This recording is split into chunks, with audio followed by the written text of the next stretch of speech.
ফের বিজেপিতে ফিরে গেলেন কালিয়াগঞ্জের বিধায়ক সৌমেন রায়। প্রাক্তন শিক্ষামন্ত্রী পার্থ চট্টোপাধ্যায়ের হাত ধরে তৃণমূলে যোগ দিয়েছিলেন তিনি। আসন্ন লোকসভা নির্বাচনের আগে ফের বিজেপিতে ফিরলেন সৌমেন। বুধবার কলকাতায় বিজেপি কার্যালয়ে সাংবাদিক বৈঠকে বিরোধী দলনেতা শুভেন্দু অধিকারী জানান সৌমেনের ঘর ওয়াপসির কথা।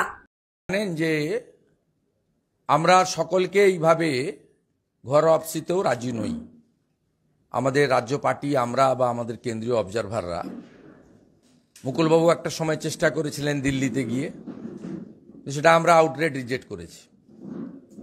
আমরা ভাই সোমেনকে কেন আমরা ঘর ওয়াপসি করলাম এবং কেন্দ্রীয় নেতৃত্বের অনুমোদনে, তার কারণ হচ্ছে অন্যদের মতো সম্মানীয় রাষ্ট্রীয় নেতৃত্ব, প্রধানমন্ত্রী, ভারত সরকার বা এজ এ হোল বিজেপি বা বিজেপির আদর্শের বিরুদ্ধে যেটুকু বলানো হয়েছে হয়তো বলেছে সোমেন রায়, কিন্তু নিজে থেকে আমাদের দলের আদর্শ বা আমাদের সর্বোচ্চ নেতৃত্ব সম্পর্কে, মাননীয় প্রধানমন্ত্রী বা অন্যান্য সম্পর্কে যেটুকু বলানো হয়েছে হয়তো বলেছেন পঞ্চায়েত নির্বাচনে, তো তার বাইরে নিজে থেকে এই কাজগুলো তিনি করেননি। তাছাড়াও মান্যবর রাজবংশী সমাজের অত্যন্ত শ্রদ্ধেয় মানুষ, আমাদের রাজ্যসভা সাংসদ অনন্ত মহারাজ তাকে সুপরামর্শ দিয়েছেন যে তুমি বিধানসভায় এলওপির সঙ্গে থেকে কাজ করো।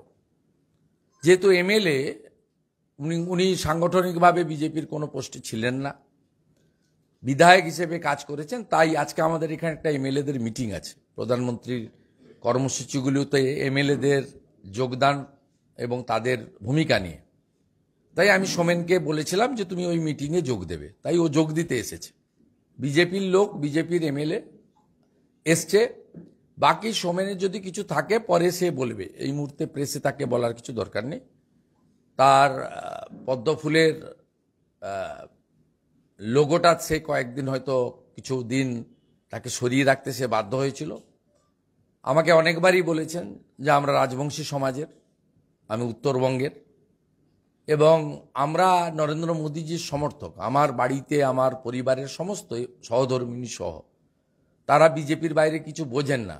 আমি খুব অস্বস্তিতে ছিলাম। আমাকে মহারাজ বলেছেন, আমার শুভানুধ্যায়ীরা বলেছেন যে পরিষদীয় দলের সঙ্গে থেকে কাজকর্ম করতে, এবং আমি সর্বোচ্চ নেতৃত্ব, আমাদের যারা রাজ্যের ইনচার্জ অবজারভার আছেন, সুনীল বনসলজি, মঙ্গল পাণ্ডেজি, এবং আজ সকালেও সর্বোচ্চ নেতৃত্ব আমাদের, তাদের সঙ্গে আমি অনুমতি নিয়ে করেছি। এবং এই কর্মসূচির আগে মাননীয় মঙ্গল পাণ্ডেজি, অমিত মালবিয়াজি এবং রাজ্য সভাপতি, রাজ্যের ওজিএস, তাদেরকেও এই বিষয়ে জানিয়ে দেওয়া হয়েছে। এই নিয়ে অবশ্য উত্তর দিনাজপুর জেলা তৃণমূলের সভাপতি কানাইয়ালাল আগরওয়াল বলেন ওনার বিজেপিতে যাওয়াতে তৃণমূলের কোনো ক্ষতি হবে না।